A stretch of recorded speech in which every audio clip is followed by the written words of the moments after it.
Good evening, friends. Tonight, we're not chasing knights or dreaming of castles. We're trudging through medieval mud, where the air reeks of smoke and despair, and a peasant's weary hands knead gritty bread. Picture chamber pots flung from windows, a healer's leech crawling up your arm, and a village ablaze under war's cruel torch. These raw, relentless tales of survival, grueling labor, foul sanitation, brutal justice will grip you tight. Curious to test your mettle against a world of fleas and fear? Like or subscribe if you're drawn in, and share where you're listening, how the night feels around you. Dim the lights, pull the blanket close. The tavern's fire sputters, and history's harsh whisper beckons. Let's step into the dark. All right, let's kick things off with food, because who doesn't love a good meal? Except, in medieval times, good meal was not a phrase most people would use. Forget those Hollywood scenes of knights chowing down on giant turkey legs at some grand feast. That was for the 1% of the 1%, the kings, queens, and fancy nobles. For the average Joe, or let's say, the average peasant, food was, well, let's just call it a survival tactic. Most folks were eating something called pottage. And trust me, it's not winning any Michelin stars. Picture a watery, sad soup made from whatever vegetables you could scrape together. Maybe some turnips, cabbage, or onions, if you were lucky. This stew was cooked in the same pot for days, sometimes weeks, just simmering away, collecting dirt, maybe a few bugs, and who knows what else. It was like your mom's mystery stew, but instead of sneaky carrots, you're dodging weevils and grit. Yeah, not exactly appetizing. Now, bread was the real MVP of the medieval diet. It was the cornerstone of every meal for pretty much everyone, from peasants to slightly less poor peasants. But this wasn't your fluffy, store-bought sliced loaf. Medieval bread was dark, dense, and about as appealing as chewing on a brick. The flour was ground between stone wheels, which often chipped off into the mix. So you're basically eating bread with a side of gravel. Your dentist would have had a heart attack. Oh, and here's a fun fact. Sometimes the rye used for bread was infected with this nasty fungus called ergot. Ever heard of it? Ergot poisoning could make you hallucinate, feel like your skin was burning, or, just straight up kill you. Some historians even think ergot might have fueled the witch hunt crazes, with entire villages tripping out and pointing fingers at witches because their baker didn't clean his gear. Imagine that your local bakery accidentally turned the town into a bad acid trip. Meat? Oh, that was a luxury, my friend. If you got meat, it was probably on the verge of going bad because, surprise, no refrigeration. To cover up the funky taste, you'd douse it in heavy spices if you could afford them. Otherwise, you just held your nose, said a prayer, and hoped it didn't make you sick. The 5-second rule in medieval times? More like the 5-day rule. And fish? Unless you lived right by the coast, your fish was coming to you dried, salted, and smelling like it had been on a world tour without deodorant. Inland folks were not getting fresh sushi. Let's put it that way. Now, let's talk about drinks. Because you're probably thinking, at least they had water, right? Nope, water was a gamble. Most streams, rivers, and wells were basically open sewers, contaminated with human waste, animal carcasses, you name it. So, what did people drink instead? Ale. Yep, everyone. Men, women, kids as young as 5 was chugging ale like it was Gatorade. We're not talking craft IPAs here. This was a weak, low-alcohol brew, but it was safer than water because the brewing process killed off germs. One study estimated the average peasant downed about 8 pints of ale a day. 8 pints! Medieval kids didn't need fake IDs to get a drink. They needed one to get clean water. Can you imagine? Your 5-year-old's breakfast is pottage, and a pint of ale. Wild. So, yeah, medieval food was a daily test of endurance. It was bland, it was risky, and it was nothing like the gourmet stuff we take for granted today. Next time you're complaining about your takeout being late, just be glad it's not a bowl of weevil soup. Let's move on to something even less pleasant: sanitation, or more accurately, the appalling lack of it. If you think a porta potty at a music festival is bad, medieval sanitation would make you cry. Most people didn't have bathrooms. Instead, they used a chamber pot, which was basically just a bowl, a bucket, or whatever was handy, tucked under the bed. You'd do your business, and then, well, had to figure out what to do with it. In towns and cities, the go-to move was to open your window, yell "Garde-Lou," from the French garde l'eau, meaning watch out for the water, and chuck the contents into the street below. And yes, water was the polite term because human waste raining down just doesn't have the same ring to it. Now imagine walking down a narrow alley in your leather shoes, if you even had those, and suddenly hearing that fateful shout from above. You'd better run, or you'd end up with a face full of someone else's problem. In fact, being outdoors after dark could feel like playing a medieval version of Russian roulette, but instead of bullets, it was flying filth. In some cities, authorities tried to make this horrifying routine more orderly by mandating that waste could only be thrown out after 1:0 p.m. because, you know, being splashed with sewage is totally acceptable as long as it's under the stars. If you were lucky enough or noble enough to live in a castle, your options were a bit better, but still far from glamorous. You might have had access to a garde-robe, a kind of medieval toilet built into the castle wall. It was basically a stone bench with a hole in it, positioned above a long vertical shaft. Waste would drop down, sometimes into a cesspit, sometimes directly into the moat, and sometimes, like at Dover Castle, down a terrifying 70-foot drop. That's not a toilet. That's a death-defying poop chute. Even kings and queens, sitting on their so-called thrones, were really just doing their business over a glorified breezy hole. Not exactly spa-like. And then there were the gong farmers. These were the unsung heroes, or victims, of medieval urban life. Their job? To shovel out cesspits, cart away human waste, and try not to die from the fumes while doing it. They usually worked at night, under the cover of darkness, probably because no one wanted to see them. And let's be honest, they probably didn't want to be seen either. The job was so foul that gong farmers were often forbidden from entering markets, churches, or taverns. The stench clung to them like a curse, no matter how much they washed. But here's the twist. They got paid. Well, sometimes 4 times more than the average laborer. Still, you'd have to be pretty desperate or have no sense of smell to take that job. Public sanitation was virtually non-existent. A few towns had communal latrines, occasionally built over rivers, but they were rare and usually reserved for monasteries or the very wealthy. Most urban areas relied on open sewers, long, shallow trenches that cut through the streets and collected everything from rainwater to rotten food to raw sewage. These reeking channels attracted rats, disease, and the occasional unlucky child who fell in. And remember, this was before the concept of germs even existed. People had no clue why everyone was constantly sick, but it turns out that wading through poop water might have had something to do with it. As for toilet paper, forget it.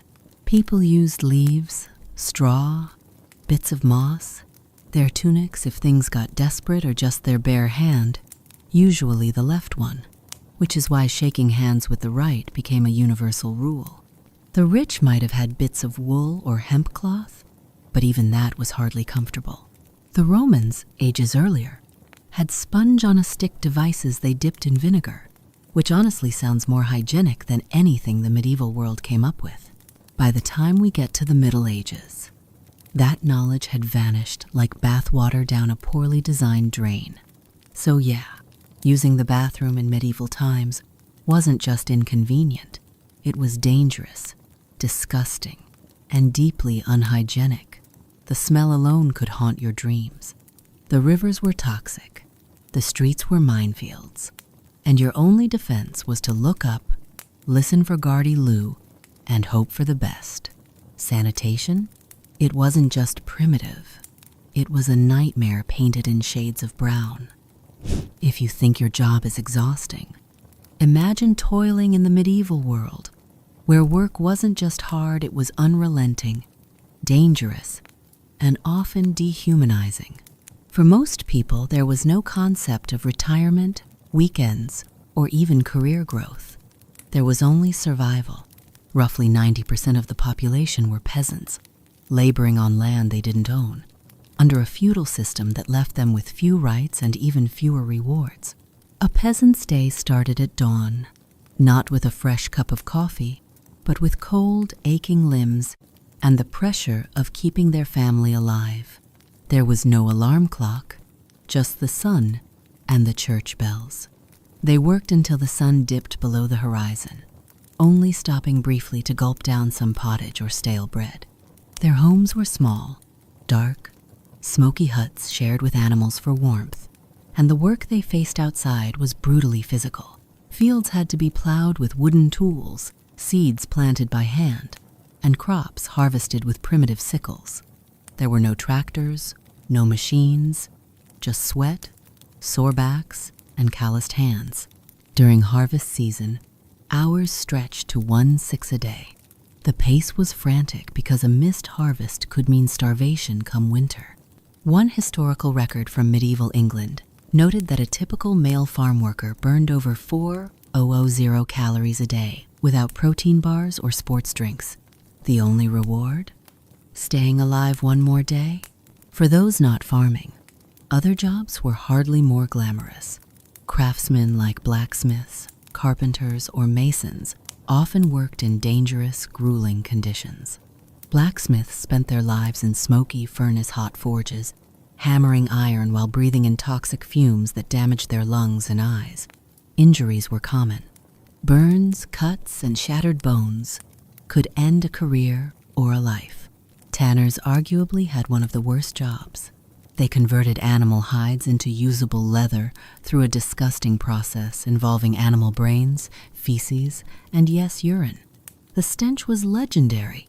Their skin became stained yellow from chemicals like lime, and their smell could precede them by a street's length. Tanners were often shunned and forced to live on the outskirts of towns. Learning a trade wasn't a shortcut to comfort either.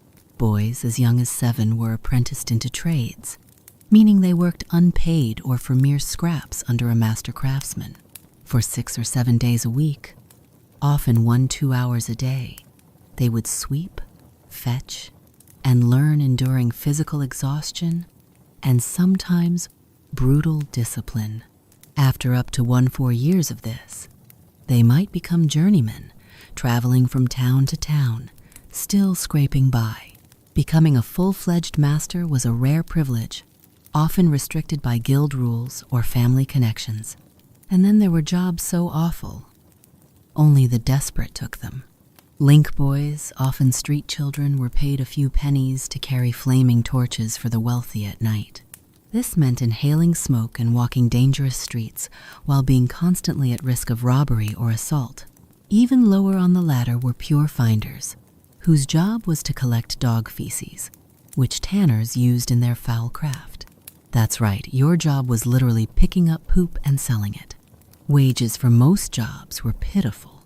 A day laborer might earn 1 or 2 pennies a day. That might buy you a couple loaves of coarse, gritty bread and not much else. There were no labor unions, no workplace protections, no health insurance. If you got injured or sick, you were done. There was no safety net. In short, medieval work was not just a way to make a living. It was a lifelong battle against starvation, injury, and early death. And when you add in poor nutrition, bad hygiene, and constant exposure to the elements. It's a miracle anyone lasted past 40. Life was work, and work was suffering. Let's take a detour from the fields and forges to examine another brutal reality of medieval life healthcare, or rather, the terrifying, blood-soaked mess that passed for it. Medieval medicine wasn't just primitive. It was often more harmful than helpful. Forget science-based treatments or sanitized hospitals. If you fell ill in the Middle Ages, your odds of recovery were often worse than if you'd done nothing at all. In fact, doing nothing might have been the better option. At the heart of medieval medical theory was a concept inherited from ancient Greece, the four humors. According to this theory, your body contained blood, phlegm, yellow bile, and black bile. All illness was believed to stem from an imbalance of these fluids. Got a fever? That meant you had too much blood. The solution? Drain it. Enter bloodletting, one of the most common medical practices of the era. Physicians or barbers, yes. Barbers would slice open a vein and let the blood pour into a bowl. This wasn't a gentle nick either. It was a calculated gush. Weak from illness? Let's remove your life force and see how that helps. And if bloodletting didn't do the trick, there were always leeches. Lots of them. Medical texts from the time recommended using dozens, sometimes up to 70 at once to suck the bad blood out of your system. Imagine being covered in blood-sucking parasites while already feverish and in pain. Not exactly a spa day at the castle. If your illness didn't involve blood, it might be blamed on bad air or miasma. People believed that foul smells carried diseases, so physicians stuffed herbs, flowers, or even vinegar-soaked cloth into long beak-like masks to purify the air they breathed. This is where the infamous plague doctor look comes from. It didn't work, of course, but it looked creepy enough to earn a place in every Halloween costume catalog today. Then there was the medicine itself. And by medicine, we mean substances that ranged from ineffective to outright poisonous. Mercury, a highly toxic metal, was used to treat everything from skin conditions to syphilis. Yes, mercury, the same stuff that can kill you with long-term exposure, was considered a miracle cure. The side effects? Neurological damage, madness, and death, just to name a few. Dental care? Practically non-existent. There were no toothbrushes, no toothpaste, and certainly no floss. People cleaned their teeth, if at all, by rubbing them with cloth or chewing herbs. Cavities and rotting teeth were rampant. Toothaches weren't just painful, they were life-ruining. The cure often involved ripping the tooth out with pliers or a hot iron, no anesthesia in sight. Screams of agony weren't uncommon. In fact, they were how local dentists often found new customers. The statistics paint a grim picture. About 30% of children died before the age of 5. Surviving infancy didn't mean you were out of danger. The average life expectancy hovered around 30 to 40 years. And that's not because people drop dead of old age at 40. It's because diseases, infections, childbirth, and accidents claimed most lives long before anyone got wrinkles. The worst health catastrophe of the era, of course, was the Black Death. When the bubonic plague hit Europe in the 14th century, it wiped out nearly half the continent's population. Doctors were helpless, priests were terrified, and entire towns vanished within days. The medical response? Burning herbs, praying, and more leeches. In short, getting sick in medieval times was like entering a lottery where every ticket was a bad one. Either the illness killed you, or the treatment did. Medicine in the Middle Ages was less about healing and more about hoping you didn't bleed out, go mad from mercury, or catch a plague that turned your neighborhood into a ghost town. Let's turn now to the medieval justice system, a system that makes modern courtrooms look like luxury resorts. If you think getting a speeding ticket is unfair, try living in a time when stealing a loaf of bread could get you hanged, and defending yourself meant surviving a torture gauntlet disguised as justice. In the Middle Ages, the law wasn't about fairness. It was about control, fear, and often pure spectacle. First off, laws weren't standardized. They changed from village to village, lord to lord. Most people were illiterate and had no idea what the laws even were. You might wake up one morning and find out you'd committed a crime just by gathering firewood in the wrong forest. In England alone, more than 200 offenses were punishable by death. That included petty crimes like poaching, stealing a chicken, or even cutting down a tree in the royal woods. Starving? Too bad. Desperation was no excuse. In fact, poverty often increased your chances of being punished, since you couldn't bribe your way out or hire someone to fight your battles literally. When you were accused of a crime, proving your innocence wasn't about evidence or logic. It was about surviving some brutal test designed to invoke divine judgment. One infamous method was trial by ordeal. If you were lucky, that meant carrying a red-hot iron bar for several feet. Afterward, your wounds were bandaged and checked in 3 days. If they were healing nicely, God had clearly intervened in your favor. If they were infected, which was almost guaranteed, congratulations, you were guilty. Another method, the trial by water, involved being tied up and thrown into a river, sink, and you were innocent, but dead. Float, and you were guilty because water rejected you and you'd be hauled off to be executed. It was a no-win situation, like a medieval version of choose your own execution. And speaking of execution, punishments were designed to hurt, humiliate, and terrify. Hanging was the light sentence. For serious crimes like treason, the punishment was drawing and quartering. You'd be dragged behind a horse through the street, hanged until you were nearly dead, then disemboweled alive and finally chopped into quarters.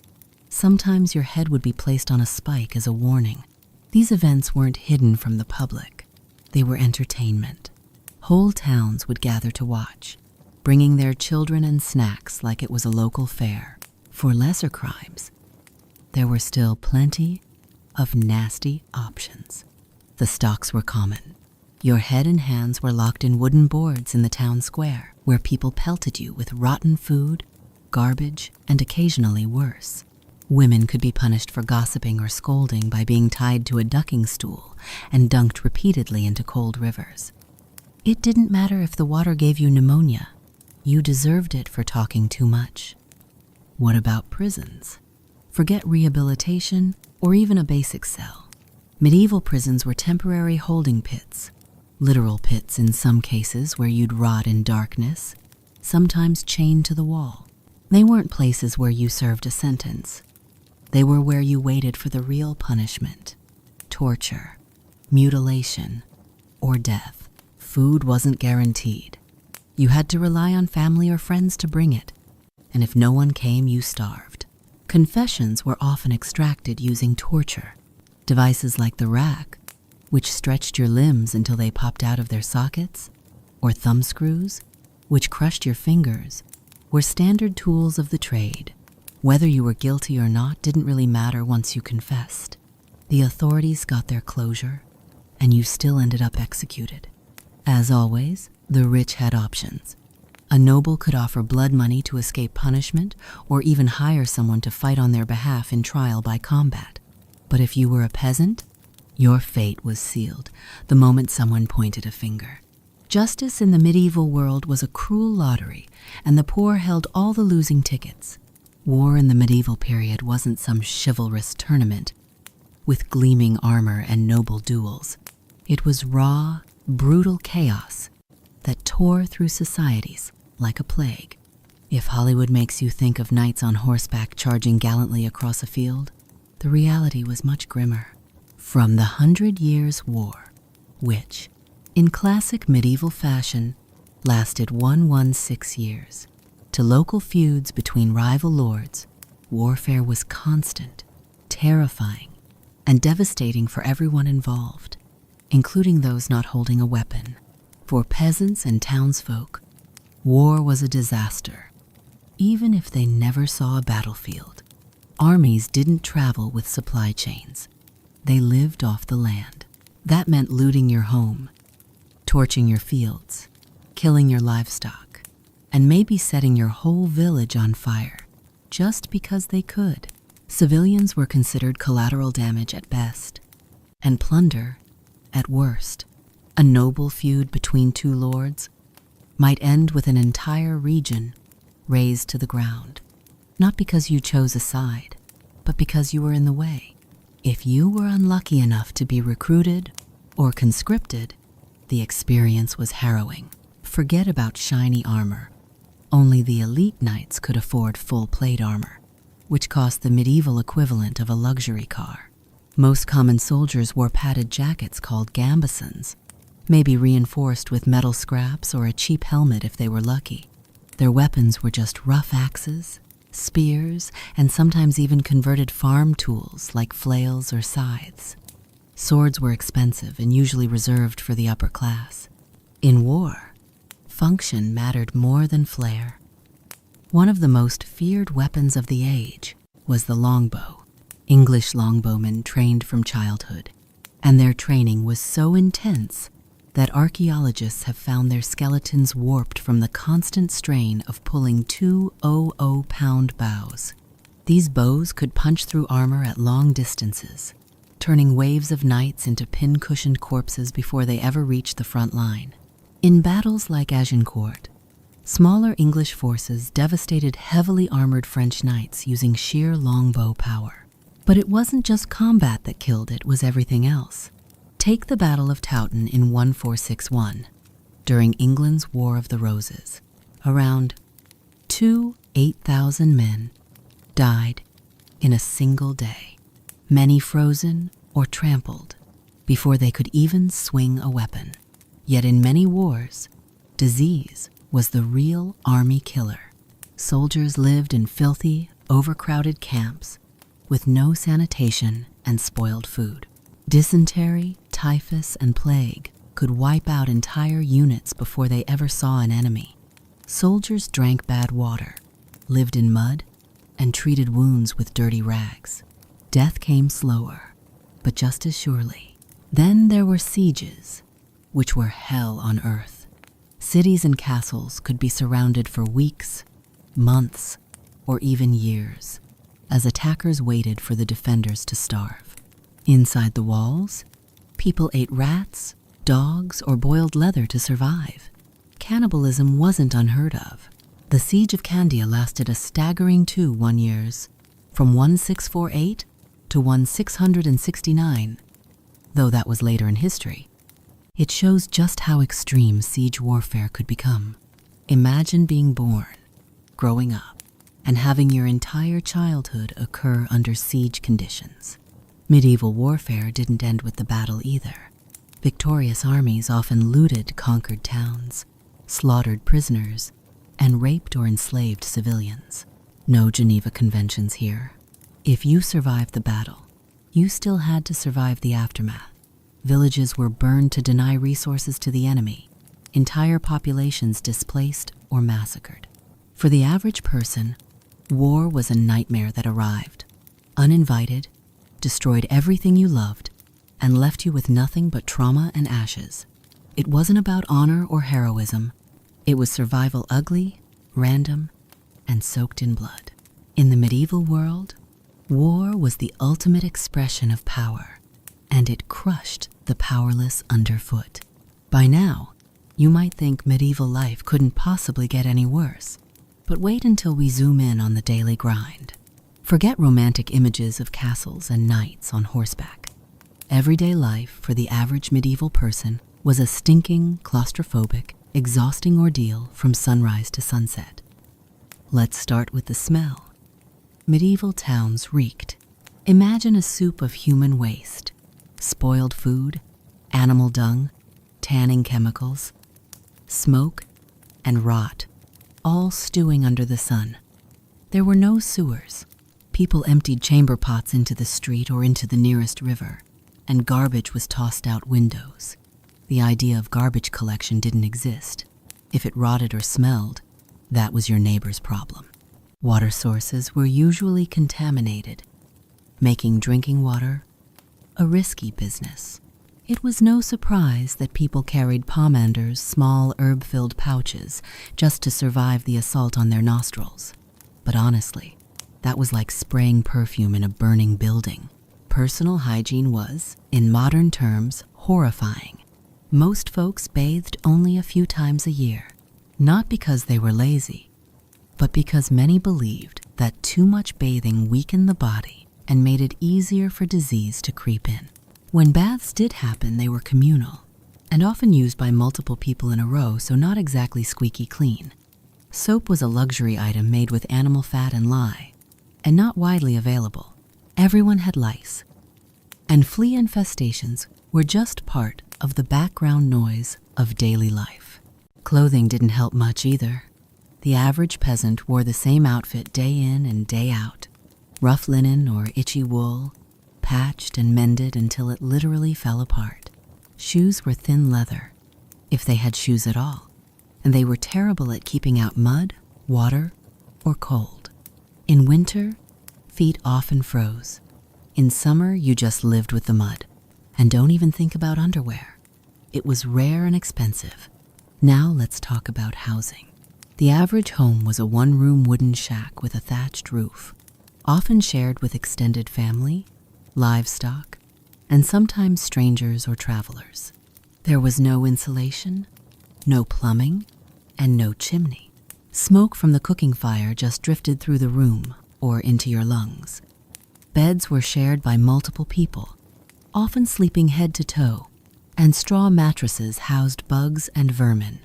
There was zero privacy. Even nobles didn't get much space, just more elaborate versions of the same cramped lifestyle. Entertainment? Let's just say it wasn't exactly uplifting. The highlight of the week might be a public execution, hangings, beheadings. Even more gruesome punishments like drawing and quartering were crowd pleasers. Families brought snacks. Another popular pastime was animal baiting, where chained bears or bulls were attacked by dogs, while people laughed and cheered.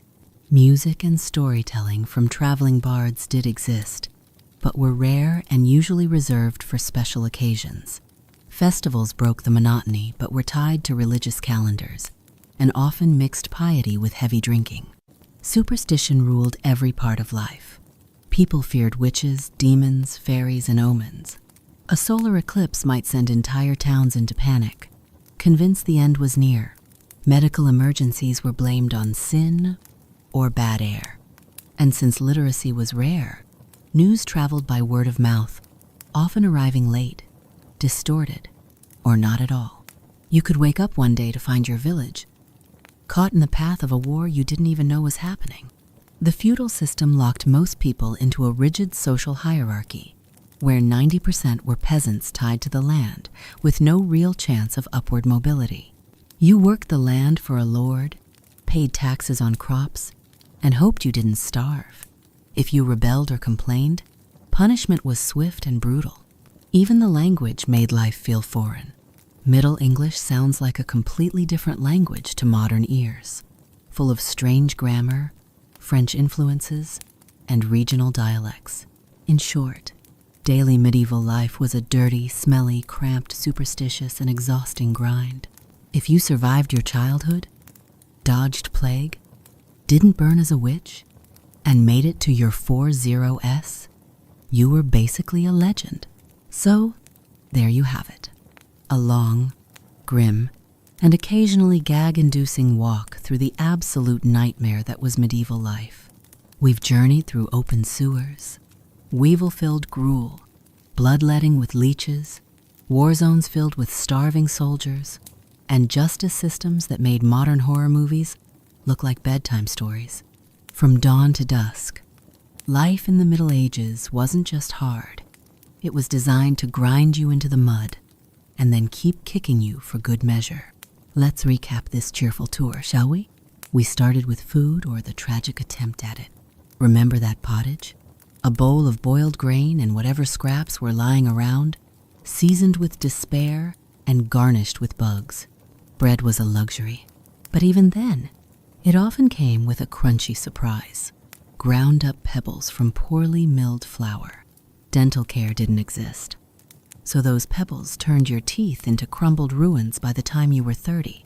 And if you did manage to get some meat, hope you liked it salted, rotting, or both. Then came the work. If you thought your job was bad, imagine working 6-hour days, plowing someone else's land with wooden tools, only to collapse in a flea-ridden shack next to your entire family and possibly a goat.